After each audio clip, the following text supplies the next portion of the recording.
My name is Silvia Nakkach, and I grew up in Europe and South America. And from the very beginning, I manifest a musician on me, and I study classical music for hundreds of years, or maybe 3 generations. And then I did my background is in psychology and clinical work, and of course I became a music therapist a long time ago, and always work with the integration of music and consciousness, and naturally it leads to healing or transformation. Being interested in cultures all my life because my multicultural background. I travel all over the world as much as I could, studying the music of different peoples. And the way that music can serve healing and assist therapeutic processes. And then around the early 80s, I realized that many of the sources of music and healing were in cultures that were extremely antique. Then I became almost like a full-time visitor of India and the Amazon. And for me, it's one place. India is an Amazon and a multi-diversity space for understanding the origin of musics and how music is part of our archetypes and how music is part of our basic makeup as humans. And healing, it's part of the music. There's no separation. Music for healing music, and it's one. The approach is one. Music is healing and healing is music. I like that approach, and since 1982 I've been full-time, devotedly, with absolute diligence and dedication to study with the same teacher of North Indian classical music, Ali Akbar Khan. Ustad Ali Akbar Khan, maestro, one of the greatest musicians in this planet ever. And with direct guidance and teachings, I learned the power of what is called raga rasa, and that was a precious link in my Western, that was missing in my Western education as a musician and composer and music therapeutic assistance clinician.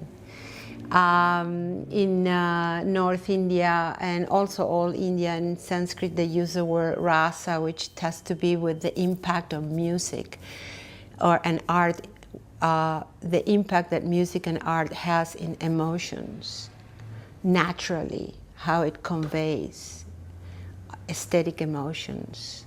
And that made a big difference in my life as a clinician and a musician and a performer and a composer and an educator, because I realized that the expressive power of music not necessarily needs to be imposed. It's when the musician's intention, it's pure, and it's very concentrated in the power of melody and rhythm and harmony, rasa happens, which is that sense of transformation, emotional, deep transformation. John Cage discovered it. Jacinto Chelsea discovered it. Great composers discovered the power of naturally invoking, impacting music. Then that's what I do now. I created a school just to be completely free about bringing the world of music in education and transformation and healing. The school was born in Italy in 1988, and the name of the school is Vox Mundi. It's a project, it's a school, it's a place for transformation through music and healing. Vox Mundi project has schools in Barcelona, it has schools in Rio de Janeiro, it has a university program in Argentina, and has headquarters in Berkeley, California. And now we are starting a whole sound certificate, sound healing and voice and music healing certificate program at California Institute of Integral Studies, bringing all innovators and the source and wisdom teachers of these traditions. Then basically, I've been involved in music as healing and healing as music since I remember me. For me, it was always multicultural, and for me, it was always service. I didn't have a lot of fun reading the books. I experienced the books. I think embodiment was a very important piece, which is what I'm trying to bring into the world, that people can embody the power of music healing. Embody means they are, whatever they do, forever, unconditionally, is about music and healing. Then my background is still connecting with the precious links and the sources, and people travel with me because I think it's very important for people interested in music and sound and healing, you know, as part of my wealth of experience, to go to the places where the music and music is healing and healing is music, like in the middle of the jungle, or in the Amazon, Brazilian Amazon, or the north of Norway, or India. Then we do those trips twice a year or once a year, whenever it's possible, and go to study with the masters of sound enlightenment. Then my life is very integrated and involved and engaged in music, performance of music, service, healing, spirituality through music, writing as much as I have time for about my revelations and things that can help people a little bit, making CDs and recordings because I'm officially just a composer. And I think my intention still has to be with bringing, embracing many cultures, and being sure that all cultures of music and music healing are deserve or are known and are approached, and you see, in education it's important to know about the sources as well as the state of the art. And I suspect that music healing has to be rooted in a direct lineage. That it's not enough to be a music healer without having a family behind you of wisdom. That's where I am pretty much intending now to search. For that to last and be powerful beyond publicity and things that you can buy, it has to be in the lineage. How does music heal? Through a devotional relationship with it, meaning music can transform by the way that the person that exposed the music to others to transform. It's aware of how the music is composed, created, what kind of melodies, how long those melodies are played, how the harmonies move, how fast, what is the pace of the music, tempo, how many hours or minutes you play the same scale, major, minor, If you make a whole CD in minor scale and play it for 72 minutes to someone, yeah, that person will be probably or depressed after, or completely romantically confused, or probably go to sleep. Then how the music is structured, meaning melodically, harmonically, rhythmically, just to make it simple, produce or not rasa, which is the quality that will be the healing quality of music, emotionally transforming. Frequencies are important. Again, how high, how low is the music, and how long you expose people to high frequencies and low.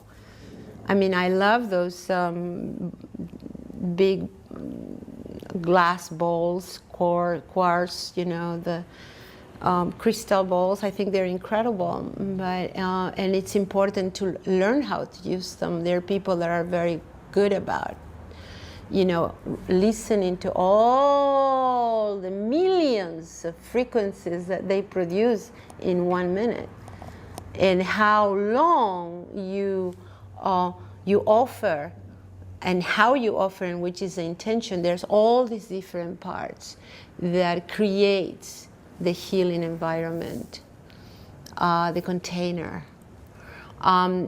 We are clinicians. There's no difference between us and doctors. Depending which medicine we give to whom, and how, and the dose, how many times a day they take it, you produce the effect. But if somebody comes to see me for once, and I don't see this person anymore, we might have a great experience, and maybe something shift energetically, but I don't know for how long. Because the devotion is part of working with music and healing, ongoing, continuity. It's almost like tantric knowledge, wisdom. Do you work in hospital settings? I work in hospital settings, training nurses, music therapists, and seeing specific patients. Now, I mean, I worked since 1974. Then now, I started with psychotics and psychosis, and then drug abused.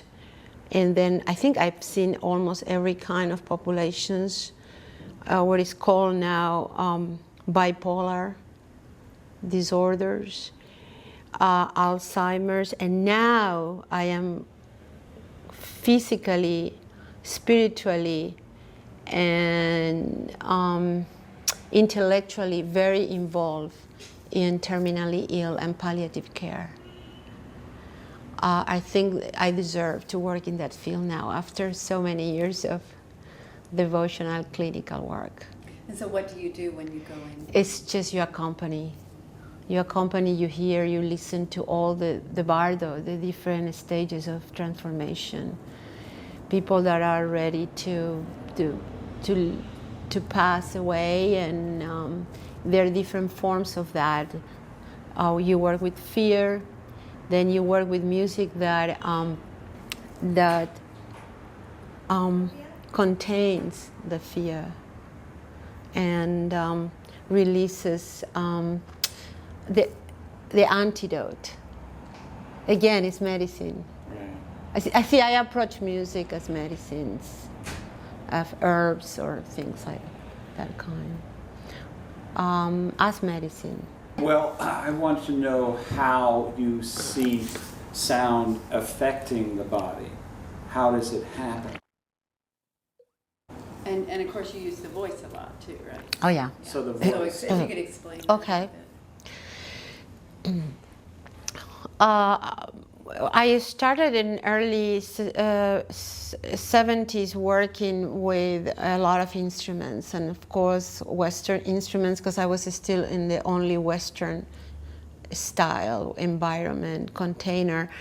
Pianos and guitars and drums and flutes and very tunable instruments. And now in 2001, is that right? That's what we are doing now. 2005, sorry. 2005, from 2000 on, I've been working with almost no instruments, which is interesting. You see, naturally, I'm supposed to be guided for some invisible dimensions to go into the sources of lineages of sound and healing. Then now I work mostly with the voice and drones, instruments that offer one nice harmonic sound and accompanies the voice. Then the voice becomes the healer that moves very slow. We feed a lot of our education on the voice in a form of classical Indian music called Drupad, that moves with vocal meditation very slow from one note, approaching the other note almost microtonally. Then that movement, slow movement of melodic of the voice, is like it's the same. It's the metaphor of approaching harmony, meeting someone you love, indulging yourself through very small movements of melody. The voice relaxes the breath, and the breath relaxes the voice, because you don't have to sing a lot of notes at the same time. You don't have to run after the rhythm. Then all that space allows for the voice to become a healer. And then we feed the voice with that kind of slow, melodic, almost tonal movement from one tone to the next one, involving the light of sound and healing, which is consciousness, attention, awareness, very slow. And then in that contemplative space, we find release and relaxation and hopefully healing and transformation. Or sometimes, because the condition, the circumstance, we shift into a different mode, and we work with very shamanic, periodic rhythms with the voice, very percussive, like a drum, like a horse, the horse of the shaman, and the voice really becomes pure, I would say, hyperventilation, and again moves through different state of consciousness.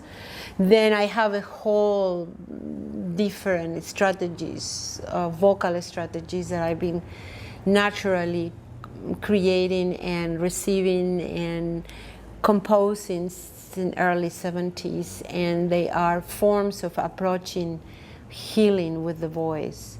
Some of them are very short, some of them are very long, some of them are inspired by traditions of healing that come from the north of Europe, or the medieval music, very melodious forms of harmony, based on deep listening to the person that is offering the medicine of music. Then the voice becomes, through breath, allows us to enter in the space of clarity. I want you to say wah, wah, wah, because we don't have a lot of whiskey sounds here. Wah, wah, wah, wah, wah, wah, wah. The shamans in Peru say wah, wah, wah.